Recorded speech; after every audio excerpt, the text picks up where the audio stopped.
Good morning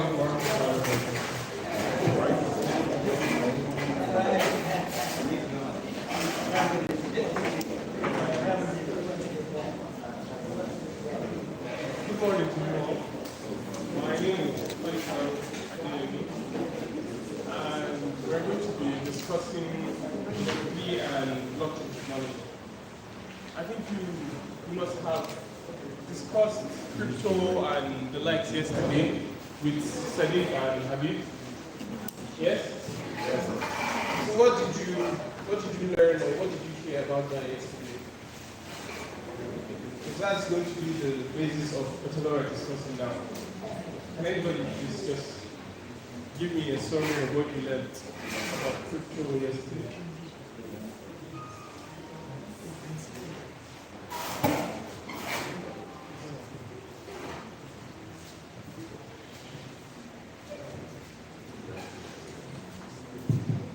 So basically what we learned yesterday was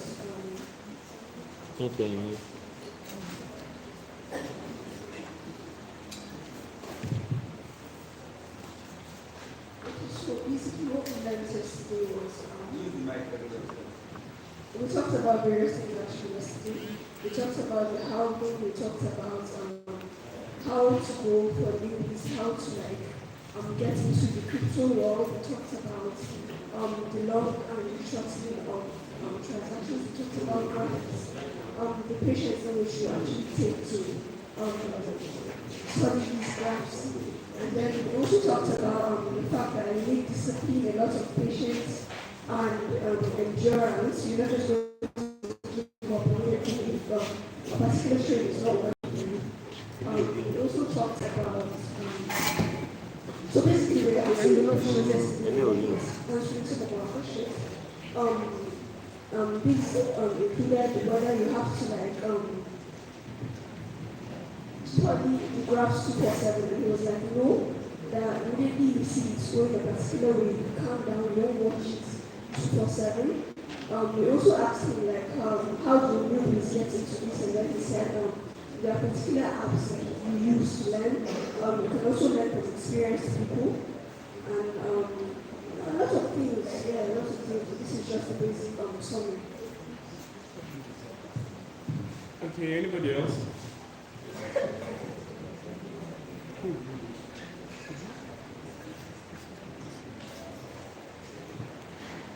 Assalamu alaikum. You told us the definition of crypto, you told us the halal and haram part. You told us that we need to be very patient, that crypto is one of the fast moves of everything. You told us other ways which we can make money in crypto without actually trading.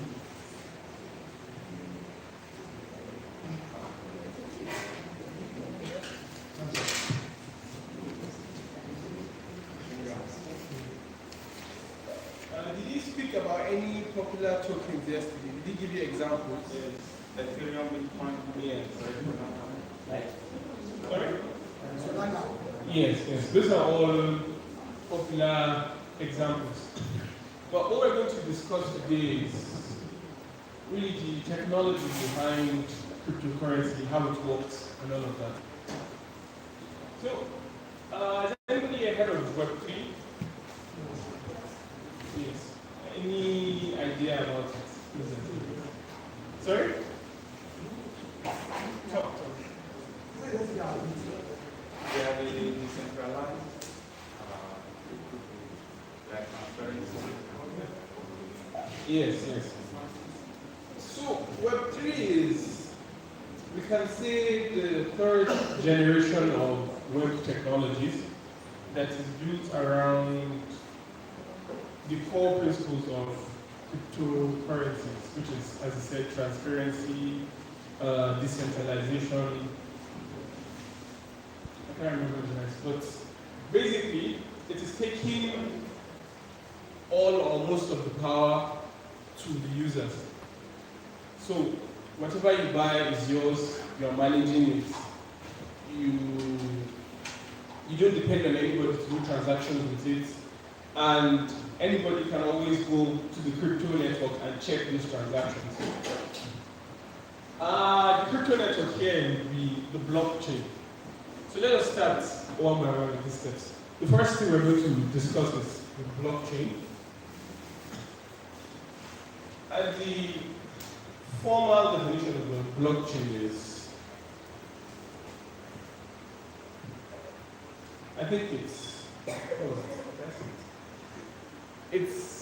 a technology that is basically used to manage and record ledgers.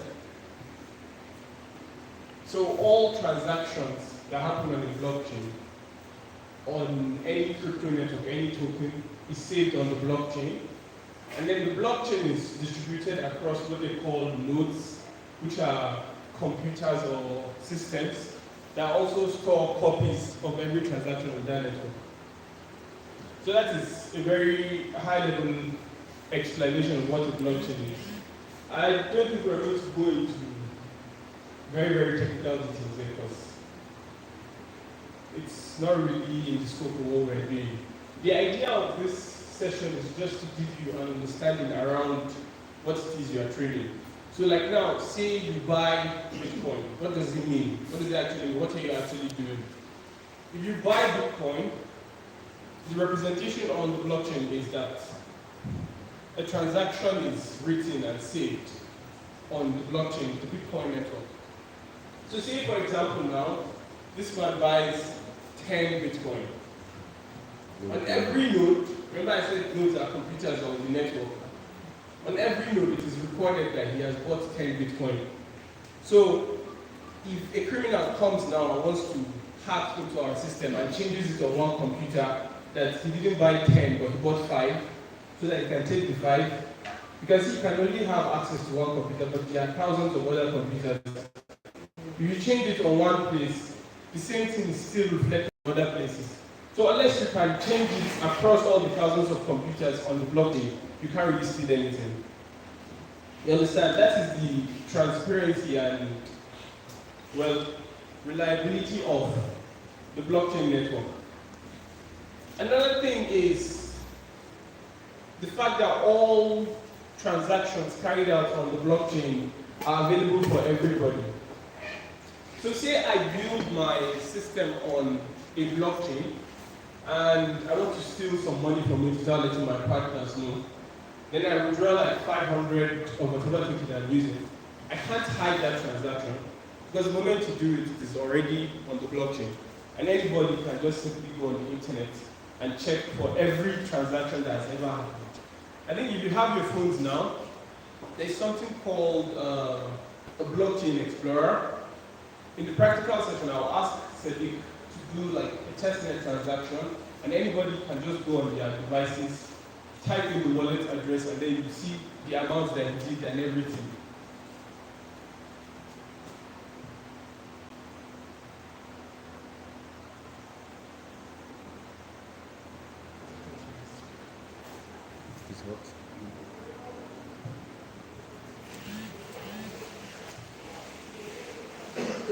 Okay, we're going to discuss some applications that are built around the blockchain network. Do you guys know Binance? Yes. There are other, I think there are other exchanges like that. Any example? Sorry? Bybit. Yeah, Bybit. Yeah, so many of them, I can't even keep track anymore. Yeah. So there are lots of them, but those are around tokens and stuff like that. But another way people have started using the blockchain and cryptocurrency technology is around building their normal applications. Like, there's this product I know about. It is for relief and humanitarian aid. So for example now, you want to donate money to people, you just put it on the app, and the app is built around a blockchain. So everybody that's supposed to get money, say you want to give these people 10,000 naira, everybody is supposed to get 500 naira. You put the money on a single wallet on that app, and then it pays it into the wallet of all the beneficiaries there. it serves to improve funds disbursement. So that way, all the distributions carried out using that funds are reflected on the blockchain. As I said, you can't steal any more from that pool without anybody finding out. Yes, those are common uses of the blockchain now. But I think we should go back to the one that is really relevant to us here, which is the trading and buying and all of that. Yes? I believe that is what we really want to know about. Yeah. So yesterday you must have discussed buying coins, NFTs probably. Did he discuss NFTs with you guys? Sorry? Yes. He did. So what are they? Yeah, non-fungible tokens.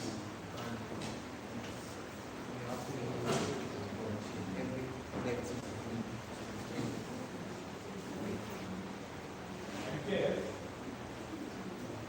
In summary, they're just another form of assets on the blockchain. I think another thing is the versatility of the blockchain. Anybody can just wake up any day and decide to make a new token, a new asset, whatever they like. Like AL-HABIBIYYAH now can start something called AL-HABIBIYYAH coin. Yeah. So along those lines is where they started stuff like USDT.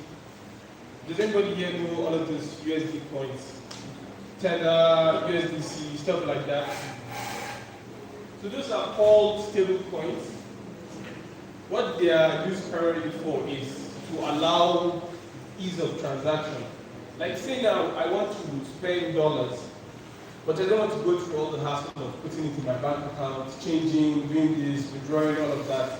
You can just open a crypto wallet, buy some USDT using Naira, and then do whatever transaction you want to do using those coins. So now, what we are going to discuss is how to take advantage of all of these coins, assets, and the rest. So she mentioned buying and selling at some point. So the primary way of making money anyway is through buying and selling. Yes? And in the crypto space, what people leverage on is differences in price. So like stock now, for example, the value of this coin at this point in time is say 1 Naira. It can go up to 2 Naira by the end of the day, or go down to 0.5. Yes?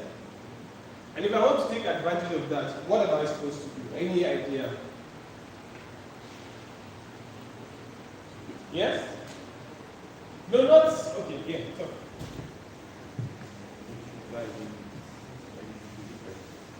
Yes. Yes. So this is a general example, not even specific to the blockchain. You wanted to say something? Yeah, talk. I wanted to ask a question, right? You said that someone can just wake up and decide to create their own coin. But most of the time, it's like the most senior people that just wake up to create their own coins. Like, it's a dubious act. Because some of them just feel that they make money off people and immediately the coin crashes. That's how they just leave, like making a huge loss of the money and incurring a lot of debt to put into that coin and all that. Yes. What you said is a very good point. A lot of people do this, how do you call them? There's a common name they have for them, meme coins, stuff like that. So they just start a crypto project and then they do what is called the rock pool. So they start the project, they pump some fake momentum into it. A lot of people believe the coin is going to do well. They buy it. Next thing you know, the people that own the coins have sold everything, liquidated, and you're left with nothing. That is a valid example. But what I meant when I said that was like utility coins. For example, on some cryptocurrency games, they have coins that they spend. You know, on a lot of these games you play, you use coins to do something in them. So people build games around this, where you buy actual crypto coins in the game, or they give you crypto coins when you level up in the game. And you can simply use it around your own product. Say AL-HABIBIYYAH wants to go into business now, and your business is across the world, international sales and so on and so forth.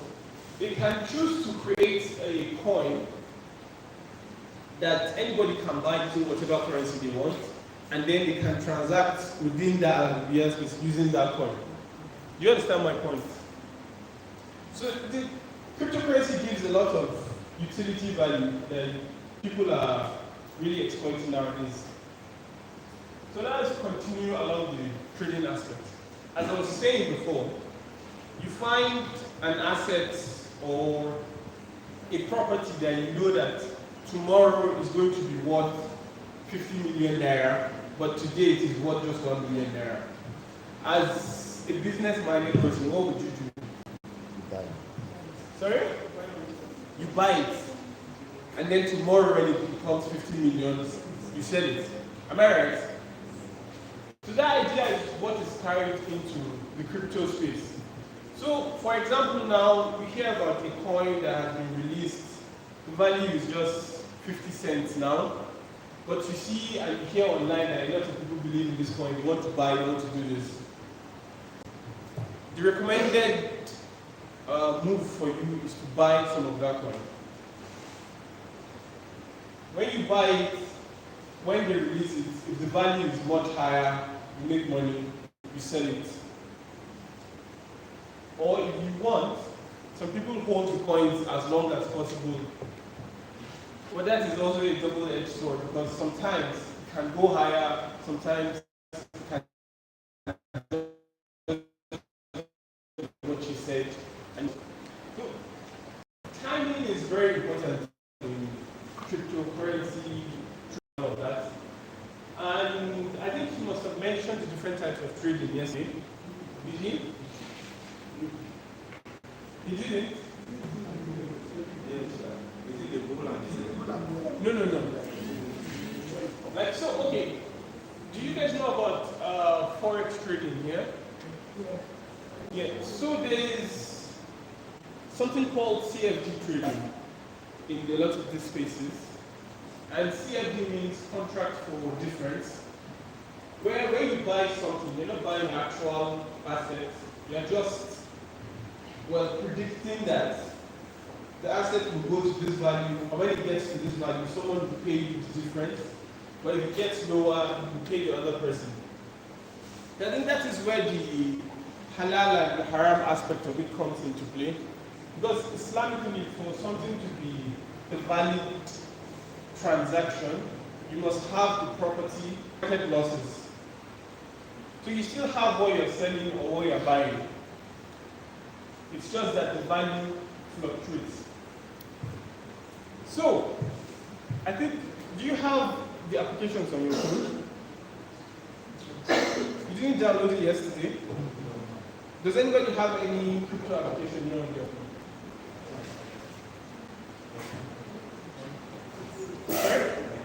Yeah, Binance. Do you have access to the internet here? Yes? Yes. Okay, so you can just download one, so we go through it and you get a feel of the entire thing. So, Binance. Yes. Do you have it?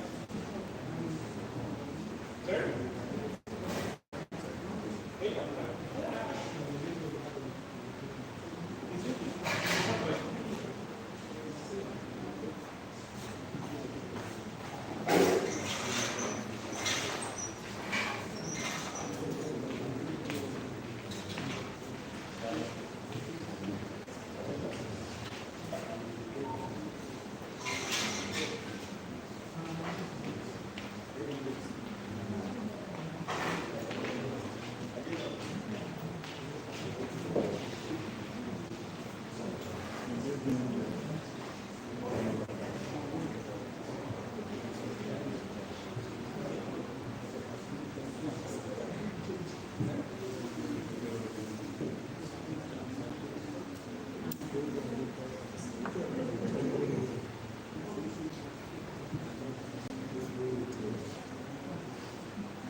you are not doing business with us.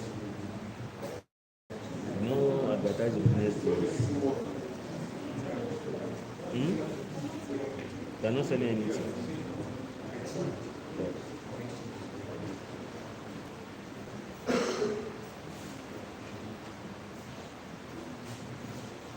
Yeah.